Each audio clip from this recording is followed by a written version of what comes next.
രാധേ രാധേ. യാദവരെല്ലാം നശിക്കുന്നു എന്ന് മനസ്സിലായ ശ്രീകൃഷ്ണൻ എന്താ ചെയ്യുന്നതെന്ന് വെച്ചാൽ പാണ്ഡവർക്ക് ആളയക്കും, പ്രത്യേകിച്ച് അർജുനന്.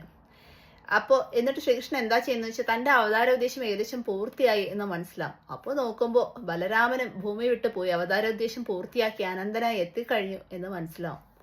അപ്പോൾ ശ്രീകൃഷ്ണൻ ഇങ്ങനെ ആലോചിക്കുന്നു പണ്ട് തനിക്ക് കിട്ടിയ അനുഗ്രഹത്തെപ്പറ്റി. അതും ദുർവാസാവ് മഹർഷി തനിക്ക് തന്ന അനുഗ്രഹത്തെപ്പറ്റി ചിന്തിക്കുന്നു. ഒരു ദിവസം ദുർവാസാവ് മഹർഷി ശ്രീകൃഷ്ണന്റെ ശരീരം മുഴുവൻ പായസം തേക്കുന്നു, പാൽപായസം തേക്കുന്നു. എന്നിട്ട് ഇങ്ങനെ അനുഗ്രഹം കൊടുക്കുന്നു, ഈ പായസമുള്ള ഒരു ഭാഗത്തു കൂടിയും ഒരിക്കലും മരണം അങ്ങേക്ക് സ്പർശിക്കില്ല, അങ്ങേ സ്പർശിക്കില്ല എന്ന അനുഗ്രഹം കൊടുക്കുന്നു. അപ്പോൾ കൃഷ്ണൻ നോക്കുമ്പോൾ തന്റെ കാൽപാദത്തിൽ മാത്രം പായസം പുരണ്ടിട്ടില്ല. ആ അനുഗ്രഹം ഇങ്ങനെ മനസ്സിൽ ആലോചിക്കുന്നു. എന്നിട്ട് കൃഷ്ണൻ പതുക്കെ കാട്ടിലേക്ക് നടക്കുന്നു. എന്നിട്ട് മരത്തിന്റെ ചോട്ടിൽ ഇങ്ങനെ ഇരിക്കുന്നു. അപ്പോൾ ഈ സമയം ഇതുപോലെ ഇരുമ്പുലക്ക രാഗി പൊടിച്ചപ്പോഴേക്കും കുറച്ച് ഭാഗം പൊടിക്കാൻ പറ്റിയിട്ടുണ്ടായിരുന്നില്ല. അത് അതുപോലെ തന്നെ ഒരു ചെറിയ ഭാഗമായി തന്നെ അതുപോലെ തന്നെ കടലിൽ ഉപേക്ഷിച്ചിട്ടുണ്ടായിരുന്നു. അപ്പോൾ ഒരു മീൻ അത് വിഴുങ്ങുന്നു. അപ്പോൾ ഈ മീനിന് ഒരു വേടന് കിട്ടുന്നു, ജര എന്ന് പറയുന്ന ഒരു വേടന് കിട്ടുന്നു. അപ്പോൾ ആ വേടൻ ആ ഇരുമ്പ് കഷ്ണം ഉപയോഗിച്ച് ഒരു ആയുധം ഉണ്ടാക്കുന്നു, അമ്പും വില്ലും.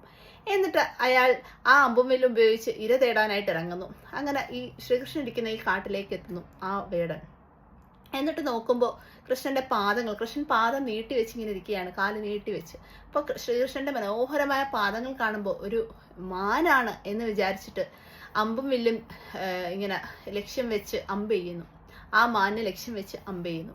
അപ്പോൾ സൂക്ഷ്മം തന്നെ അത് കൃഷ്ണന്റെ പാദങ്ങളിൽ വന്ന് കൊള്ളുന്നു. അപ്പോൾ ഓടി മാന്യെ എടുക്കാനായിട്ട് വന്ന വേടം കാണുന്നത് കൃഷ്ണനെയാണ്. അപ്പോൾ അയാൾ സമസ്താപരാധം പൊറുക്കണേ എന്ന് പറഞ്ഞ് കൃഷ്ണന്റെ പാദങ്ങളിൽ വീണ് മാപ്പ് അപേക്ഷിക്കുന്നു. അപ്പോൾ കൃഷ്ണൻ പറഞ്ഞത് സംഭവിക്കാനുള്ളതാണ്, താൻ മരണത്തിന് വേണ്ടി എങ്ങനെയാണ് എന്ന് ആലോചിച്ചിട്ട് അതിനുവേണ്ടി തന്നെയാണ് ഇവിടെ വന്നിരുന്നത്, അതിന് നീ കാരണക്കാരനായി എന്നേ ഉള്ളൂ, ഇത് നിയോഗമാണ് എന്ന് പറയുന്നു. അത് മാത്രമല്ല, മുൻജന്മത്ത് ഈ ജര എന്ന് പറയുന്ന ഈ വേടൻ മുൻജന്മത്ത് ബാലിയായിരുന്നു, അതായത് ത്രേതായുഗത്തിൽ ബാലിയായിരുന്നു എന്ന് പറയുന്നു. അപ്പോൾ ബാലിയായിരുന്നപ്പോൾ കൃഷ്ണൻ ശ്രീരാമനായിരുന്ന സമയത്ത് ഒളിയം പെയ്ത് ബാലിയെ കൊന്നിരുന്നു.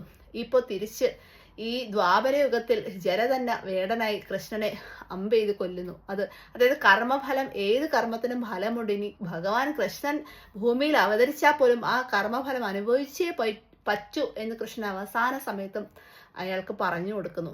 അങ്ങനെ ശ്രീകൃഷ്ണന്റെ സ്വർഗാരോഹണം അങ്ങനെയാണ് നടന്നത്. രാധേ രാധേ.